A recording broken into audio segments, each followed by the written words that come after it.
A lot of people get relief if they went to Shirdi or if they went to Lourdes. You know, a lot of people go to Lourdes. I'm talking of the West with the water. A lot of them get benefit. Do you know how it happens? Quantum healing. The minute you think you are cured, you just have to think seriously. Believe in it. Not just say, I will think because BMX has asked me to think. No, no. You must believe in it that if I went to Shirdi, I will be cured. You must believe in it. And then what happens is, the quantum healing starts. What is in quantum physics? Your body is not your body. Your body is energy. Energy is matter, matter is energy, which is called a-duality in quantum physics. The man who found out, Hans Peter Dürr, who was till recently my co-editor in our journal, fascinating old man. He was 89, so enthusiastic. He doesn't carry a cell phone because he believes nuclear energy is very bad. He's a nuclear scientist. And he goes all over the world, and his wife doesn't know where he is. So she'll occasionally call me, do you know where Peter? I have lost him. 2 months he is not there. He said he's going to China, and now they say he is with you. Where is he? She doesn't know. Such a nice girl, I tell you, his wife. So this fellow, ultimately, when he died, he had cancer. 15 years he had cancer. He never took any treatment. And he was going about it. Don't care at all. And he will sleep at 2 o'clock, 3 o'clock, and get up at 4 o'clock and again work. And such a fascinating man. He wrote in his paper for you. Write down. Matter is not made out of matter. It's a very good paper for lay people to read.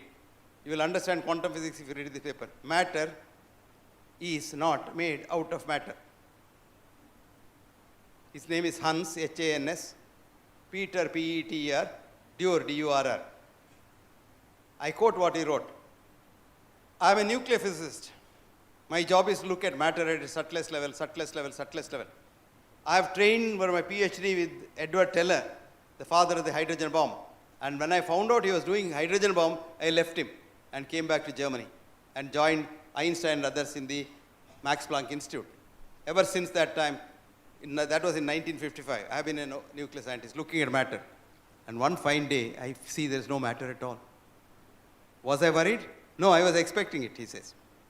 And I call this as a-duality, no duality between matter and energy. But who am I in front of the Indian sages of yore who called it as Advaita? What a beautiful thing. Who is saying that? Hans Peter Dürr, who can't even speak English fluently, but can really speak Sanskrit. And he quotes, in the speeches he quotes, the Bhagavad Gita from the Upanishad to Bhagavad Gita, Bahirantascha Bhutanam. It is inside and outside of everything. Charam acharamevacha. It's moving. Your energy is moving, but you look solid. It's Maya. Shankara's Maya, he calls it. He calls it as Wirklichkeit. Wirklichkeit in German means Maya. Nataka. Drama. You know drama? The whole world is a drama. Now you all exist here. Do you really exist here? I don't know. If I close my eyes, you don't exist here. It is my perception that you exist here. So you are virtually maybe here, maybe not be here, potentially here, but you exist when I see you. If I close my eyes, you don't exist. The whole world is like that. So it's a Maya. Bahirantascha bhutanam charam acharamevacha sukshmavate vijnayam. What a beautiful thought. It is so subtle that no vijnana in future also can see it. In 2017, people have not seen an electron. So many people got Nobel Prize describing an electron without seeing it. But they tell you in the physics class in BSc, if you have not seen God, God doesn't exist. Right? But you have not seen electron, electron exists because he believes in it. That's all the difference.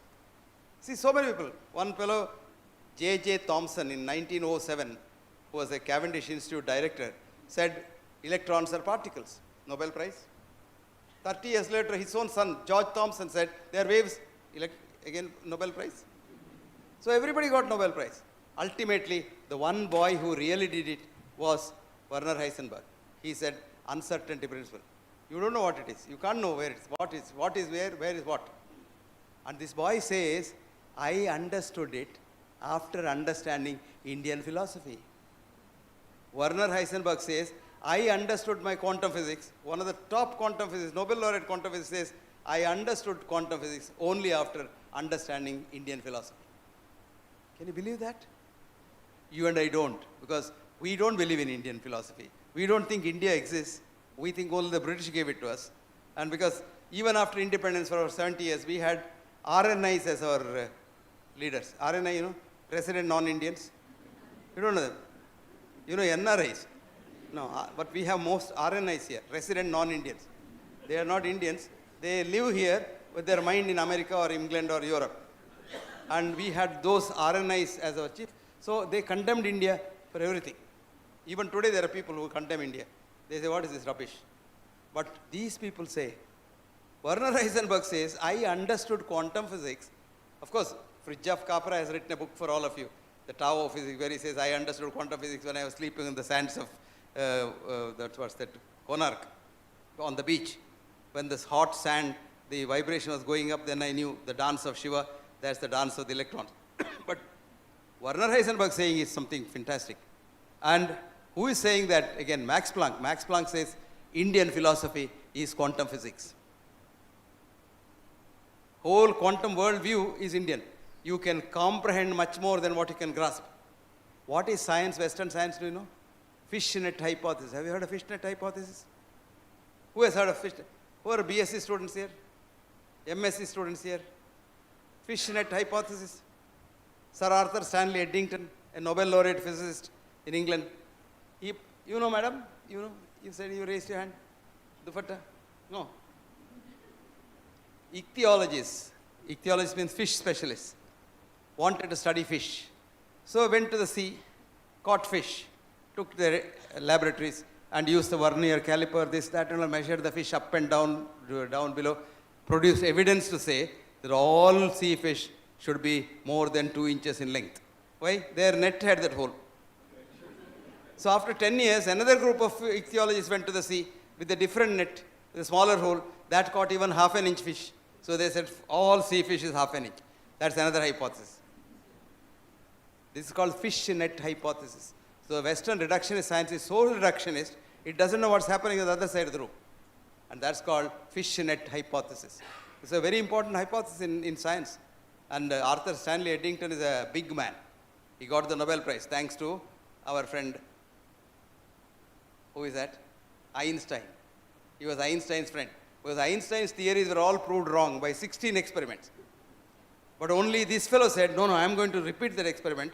And he alone did the experiment, said Einstein is right, Newton is wrong. So Einstein said, okay, this fellow must get a Nobel Prize. So he had the, or he got. So that's the story of our friend Stanley Arthur Eddington, who said, science is after all fish net hypothesis. So friends, in the quantum worldview, you see this whole world not as a reality, but as happenings. So beautifully described by Krishna to Arjuna. When Arjuna says, whom am I fighting? I don't want to fight. Whom am I fighting?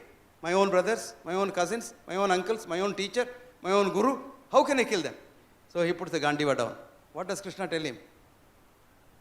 Anarya justam o partha. You are not an Arya. That means you are not authentic. You are not a good human being. You promise something to your brother that you will fight on the strength of which he came to the war.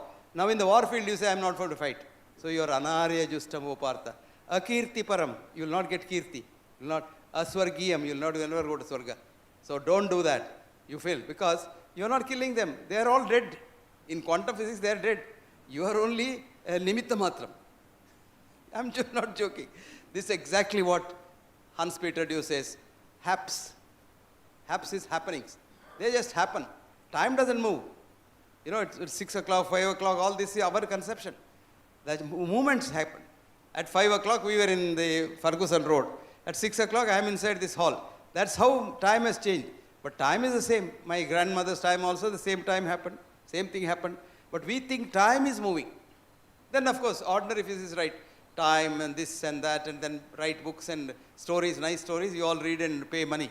But real thing is, time doesn't change, we change. That's called entropy. And we should stop that entropy by what's called negative entropy, by evolution. And that can be beautifully done by meditation, yoga, and pranayama. What a beautiful thought.